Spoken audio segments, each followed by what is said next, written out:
will a reel. Tolly Burkan, please stand up.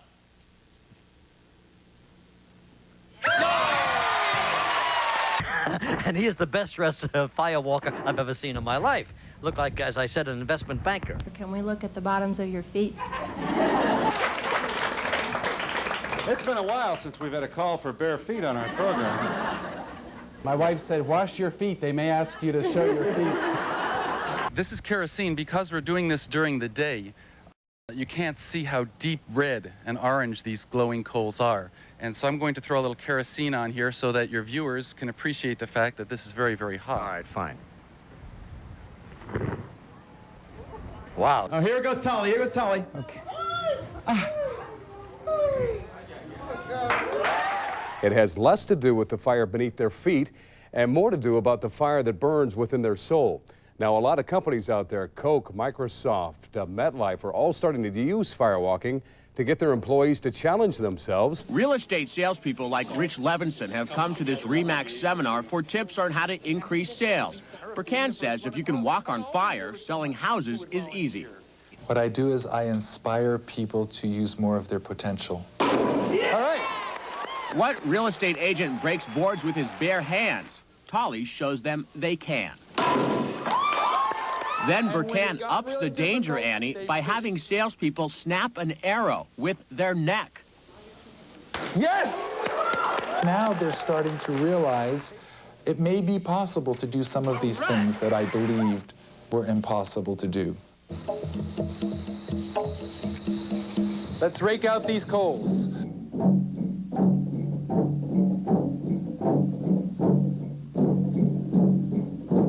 For 30 years, he's trained people to firewalk as a transformational tool and a way to combat fear.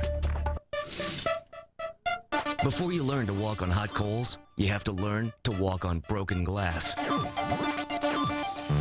Walking on glass teaches you only one thing: how to pay attention. When you step on the glass, you don't want to put your weight down until you first pay attention to what's going on underneath the sole of your foot. It's not like walking on the fire. When you walk on the fire, there's only one thought in your mind, and that is getting off. The bed of hot timber coals is about 1,100 degrees Fahrenheit. Some physicists say that firewalking is possible because, unlike metal, timber coals are poor conductors of heat. But whatever the explanation, the dangers are very real. People have been seriously injured. Do not try this at home. So can you use fear to conquer fear? These people say yes. What I'm trying to do is exploit the mystery of the mind. And if you can use your mind to walk across coals and not burn your feet, what other things can you do with your mind? Thomas Chadwick longs to become a firewalk instructor, so he's come here to be trained by expert firewalker Tolly Burkan. But before Chadwick and others walk on fire, Burkan first confronts his workshop participants with other equally scary challenges. You realize that you're someone who can break a brick with your bare hand. You start realizing who you really are. When I put my hand through this brick, I am giving myself power, courage, intention. My hand just went through it. Like it Have you wasn't ever there. broken a brick before? No. And how do you feel for having just broken a brick with your bare hand? Empowered. 1,250 degrees Fahrenheit. Most of us, all our lives, have believed that fire will burn us. And then we do something that we thought was impossible, and we start realizing there may be other things that I'm not doing just because I think it's impossible. Yes, yes, yes, yes, yes, yes, yes, yes, yes, yes, yes, yes, yes, yes. The fire becomes a metaphor for every fear in your life. And if you're able to step through the membrane of fear and walk out into the coal bed, you'll recognize that membrane of fear standing between you and asking for a raise, and you'll remember what you did at the firewalk, and you'll be able to step through that membrane of fear again and again. And after a firewalk, you start realizing that who you thought you were is actually too small, that you're a much bigger person capable of doing far more magnificent things than you ever dreamed possible. And people have been empowered by firewalking and have been able to attain goals they never dreamed they could ever attain. It has definitely changed my life. And just to think that the things that I thought I would never be able to do. When you look at the flames and the hot coals and you feel the heat radiating back at you, if you can rise above the fear to take that first step, then you need to just carry on and go. A lot of times it's our inner chatter, what if, or you can't, or you aren't.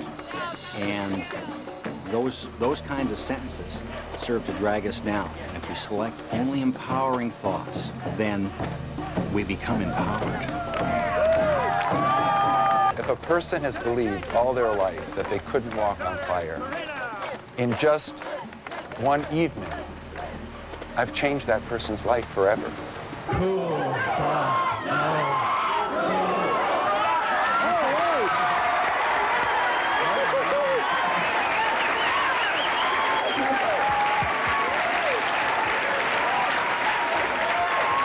If you imagine right now that you're sucking on a lemon, even though there's no lemon here, I'll bet you had some kind of an experience in your mouth. It's because every cell in your body is connected to a nerve, which is connected to the brain, which is influenced by the mind. So it's not mind over matter, it's literally mind in matter. As soon as you believe that you can do this without burning your feet, you have the confidence to take that first step.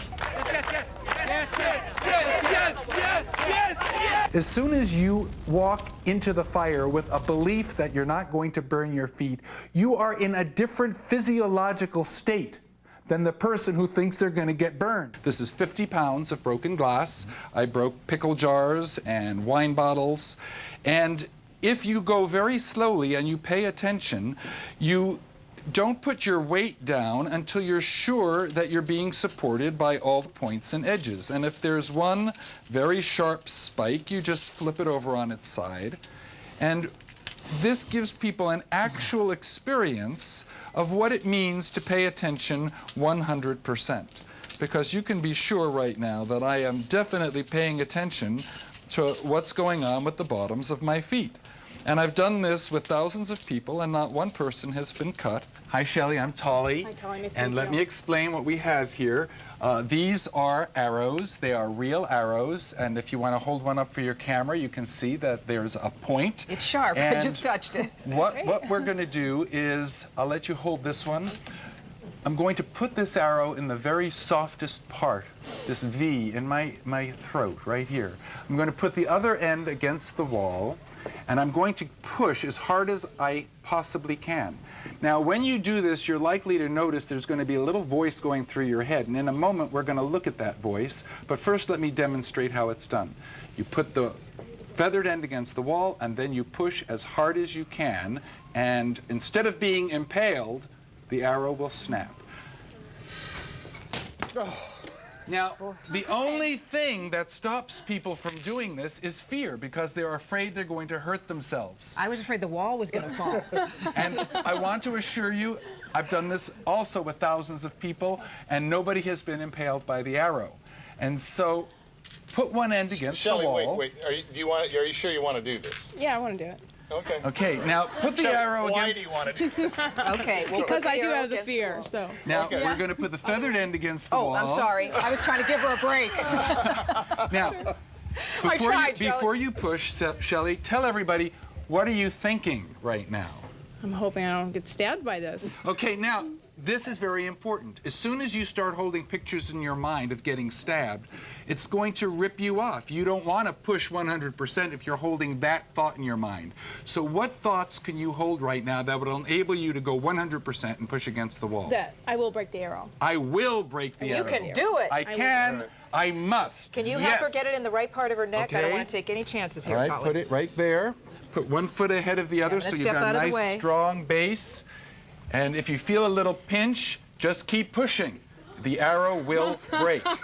Can I help her push from the back here? No, I suggest you let her do it herself. Count or anything? No, you do it on your own schedule here.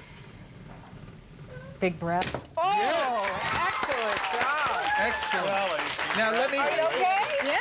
Now let me ask you, how do you feel having just done that? Do you So feel great. you feel a sense of victory? Feel empowered, yeah. What I suggest is you take this home, and the next time you're in a situation that stimulates fear, you will remember what you did here today. Absolutely. And you'll say, if I could break that arrow, I can do this, whatever this All might right. be.